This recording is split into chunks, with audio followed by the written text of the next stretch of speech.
I'm right here on the set where last Friday night we did our first live, interactive live stream. If you missed it, we're going to do it again this coming Friday night, May the 8th, so don't miss it. I have an important message for you. It's so important that I printed out the text of the blog for this week, and I want to share some of these thoughts so precisely because they're extremely controversial. I've called this COVID-19 and Antichrist lies. Simply put, you and I, the American public, have been lied to about this COVID crisis. Now, some of those lies were unintentional. Well-meaning conjecture by civic-minded individuals. They had leadership positions, and they spoke out, but sometimes they spoke out in unconstitutional ways. Some of the lies, I believe, were deliberate to seize upon this pandemic to further an evil political and spiritual agenda. And that intent was inherently diabolical because it promotes the spirit of the Antichrist. Now, I want you to follow me step by step here. We were told that what's been going on with these lockdowns has been for our own good. That it was necessary to close the schools of America and effectively dumb down a generation.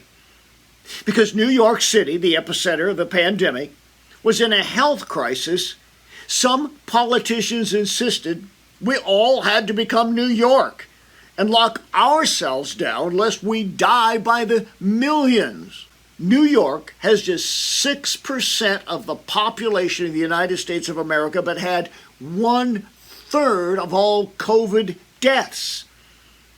Then the COVID panic went after the church.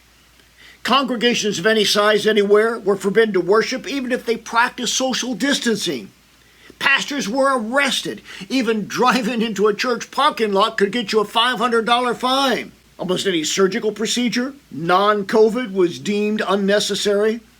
Unless you were suffering a high fever and a persistent cough, many doctors wouldn't even look at you. Deaths from accident, heart disease, suicide, the flu, that all got pushed aside because it was all about COVID. No matter that millions became jobless and the government prohibited any form of public worship.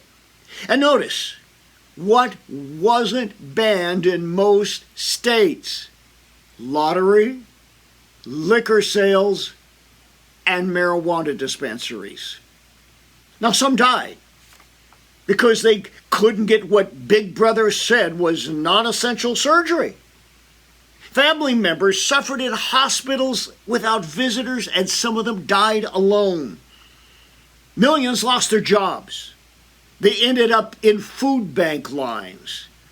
But we were told to shut up, lock down, put on our masks, and binge watch Netflix. Of course, all for our own good. We all became New York. Otherwise, we were warned that 50 to 100 million people would die. Yes, there were experts who said that. And even if we complied, we were admonished that life's never going to be the same again. We'd never be able to shake hands. Leading doctors actually said that. We'd never be able to give somebody a hug.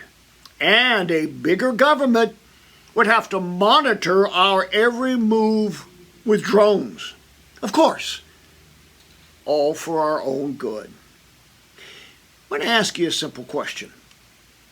Do you personally know anybody who's died from COVID-19? In fact, do you know anyone who knows anyone who died from COVID-19? I don't. You might, but you are in a distinct minority. Of course, thousands have died. That's tragic. But it's far less than a year's total. The drug overdoses, suicide, and car accidents. And I'm not minimizing the need for measured concern. Even some drastic measures where it was warranted. But in the name of COVID-19, there has been a demonic overreach. That's right, a demonic overreach. It's demonic because it's been based on exaggerated lies that fits perfectly into the presage of the coming of the Antichrist. We mourn those who died from COVID-19. We'll honor the doctors, the nurses, and the first responders. Those brave people who risk their own personal health and all those challenges to minister to the suffering. But we've got to learn a lesson here.